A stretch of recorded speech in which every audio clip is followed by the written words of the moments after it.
All right, boys and girls, today we are going to read this book. The title of the book is Animals Strike at the Zoo.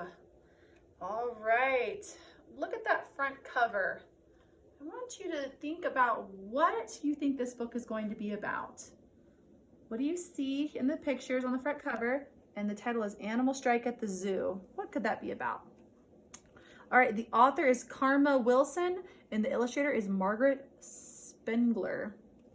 Let's see what it's about.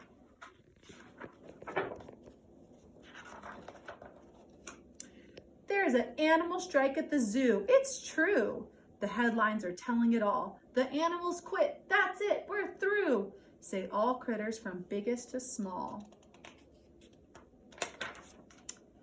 We're paid only peanuts, the elephants shout. And goodness, we're bigger than that. So now they won't trumpet or lumber about. They sit in the shade looking fat. The monkeys won't climb around anymore. You won't see us climbing again. They wallow like big monkey lumps on the floor. We want a nice pool in our pen. The leopards aren't prowling. The wolf packs aren't howling. The tigers aren't growling. The otters are scowling. Egad, the worst has come true. There's an animal strike at the zoo. Ooh. The zebras are looking like horses today. They painted their stripes in, you see. We're all sick and tired of eating this hay. Our good looks do not come for free. Look at those zebras, they're painting themselves look like horses. Those silly giraffes are not any better. You won't see our necks anymore. They're knitting themselves lots of turtleneck sweaters, which go from their heads to the floor. So you're not going to see my long neck. I'm going to cover it up. Business these days is as slow as can be. Folks that go to the circus instead. Nobody wants to pay money to see the animals laying in bed. The lions aren't roaring. The eagles aren't soaring. The penguins are snoring. It's all rather boring. What can the zookeeper do? There's an animal strike at the zoo. What do you guys think the zookeeper should do? Let's see what happens. He really is doing the best that he can. The elephants all got a raise. Instead of just peanuts, they now eat pecans. And he offered them 6-hour days. The monkeys were given a small kiddie pool, and he's feeding the zebras sweet oats.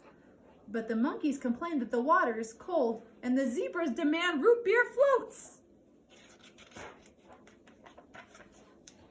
Then in through the gate walks sweet little Sue. She can't believe that she's here. She's always wanted to come to the zoo, and she begged for this trip for a year. But no birdies are peeping, no lizards are creeping, no bunnies are leaping.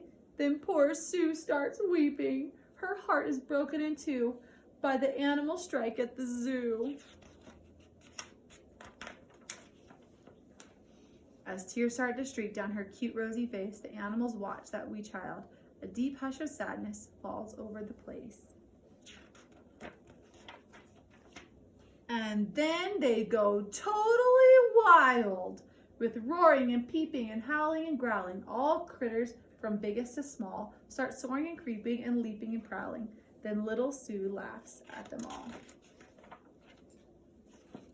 And all the animals find out that day they actually like what they do. The zookeeper calls the reporters to say, "Hooray, no more strike at the zoo." The zookeeper was working hard to keep them happy. But the bear at the circus won't pedal his bike. Uh-oh, he says he's on a strike. We've made it to the back cover. Everyone say the end.